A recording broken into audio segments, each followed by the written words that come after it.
ก็ต้องมาประกอบรายการอีก30 คู่นะก็จะได้กำลังใจกันก่อนที่จะถึง24ก็คณะกรรมการที่ได้คะแนนอาจารย์หนึ่งศรีรัตน์เป็นฝ่ายวารีที่มวยหลงสังปัตตานีที่ก่อนเวลาเดิมเล่นไม่รับเต็มที่10,000คนพิเศษแก้วฝั่งแดง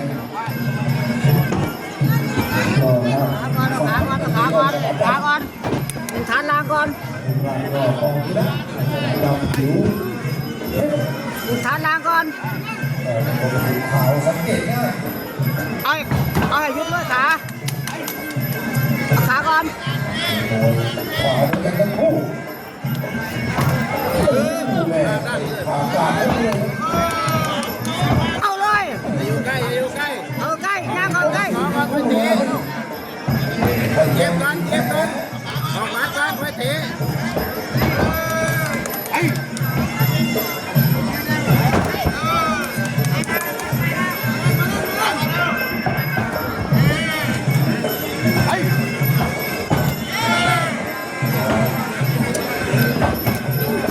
ทำเลยเนี่ยทำเลยเนี่ย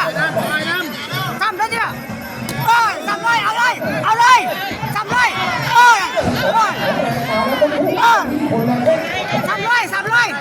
มาเก็บไปเขาใกล้เขาอีก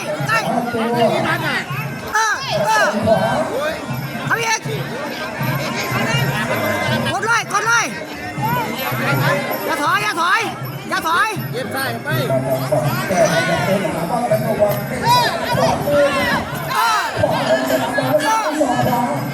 ต่อได้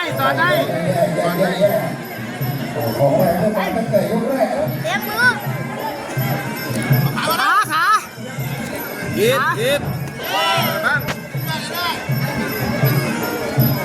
ออกซ่าแล้ว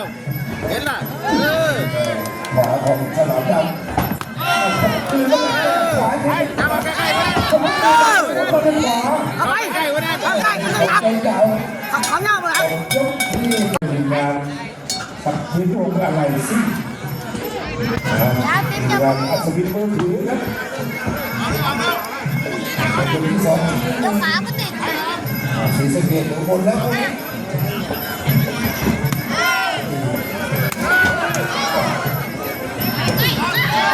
หลังคนหลังคนแก้ว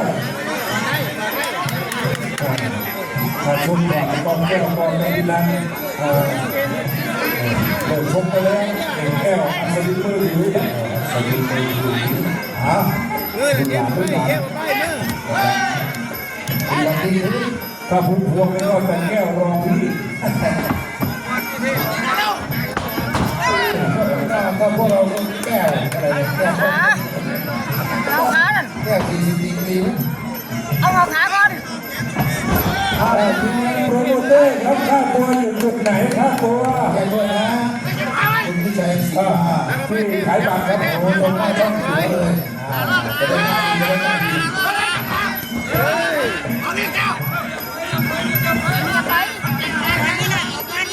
โยกว่างเอาแล้วตรงนี้ยังไม่เห็นไป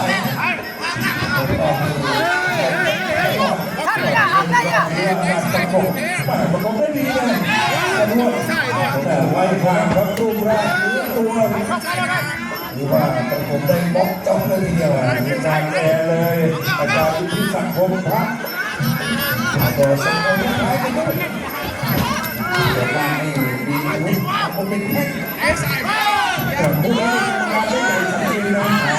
อาจารย์คนสำคัญ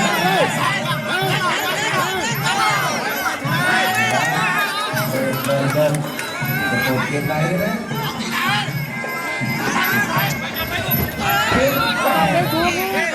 อาวุธทรงมวยคล้ายกันครับ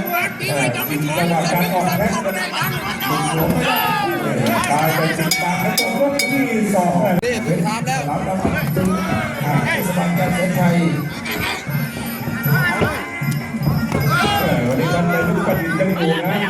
จากที่ตัวอย่างจะได้ทำ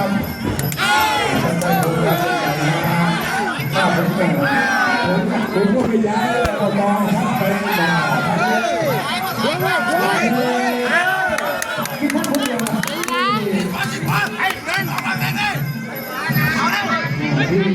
พอที่ละ มาช่วยพี่น้องเร็ว ก้าวเลยที่ไหนเจ๊ได้ลูก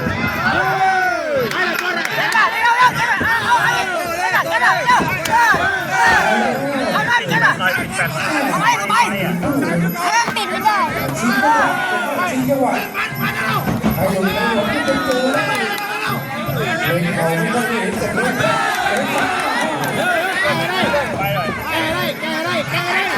เป็นเบอร์ครับ ขึ้นแม่ขาเอาขึ้นจ้ะขึ้นจ้ะ วนกับโคนทางครับบอลนี่มาตั้มเลยพี่หลังจังหวะช่องนี้อย่างนี้เป็นไรเฮ็ดที่ไหน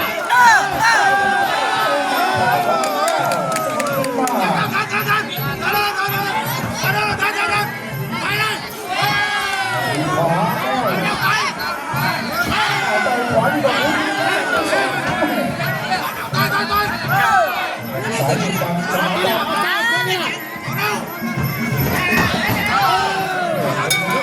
ต้นที่ใส่ถือแต่คะแนนสำหรับเทศบาลการใส่ไทยทั้งเป็นทีมที่1 0,000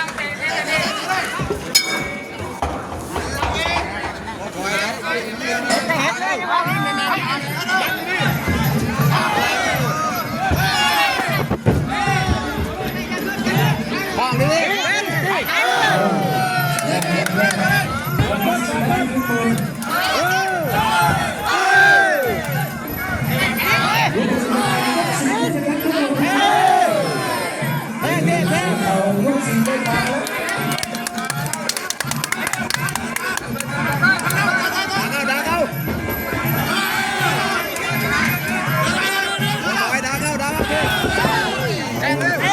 ดีรีบมา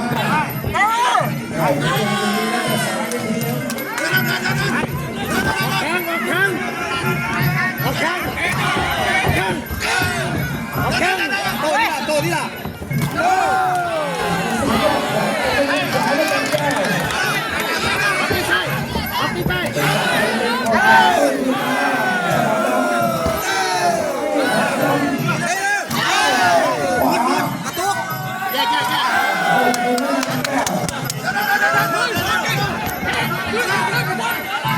กินที่ล่ะมากินที่ล่ะ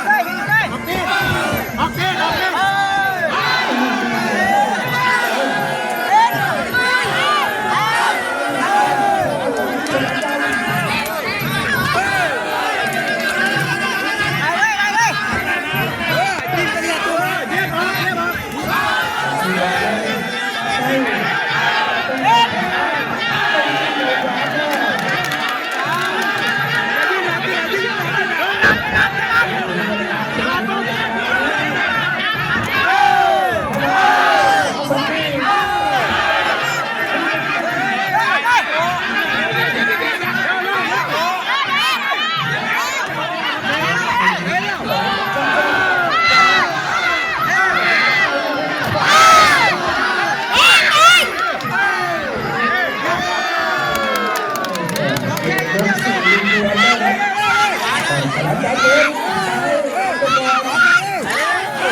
ผมก็ยกสุดท้ายครับแก้วอัศวินเมืองหลวงจากขอนแก่น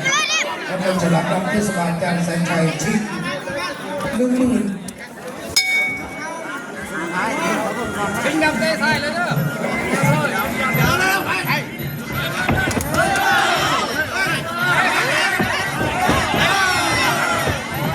ออกเลย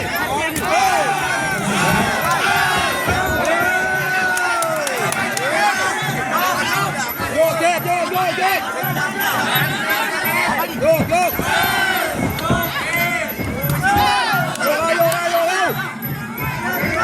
ต่อไปเขาเตรียมตัวมานั่งรอครับคนต่อไป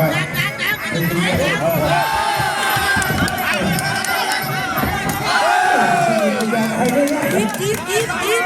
โยก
สัญญาณสงบสุข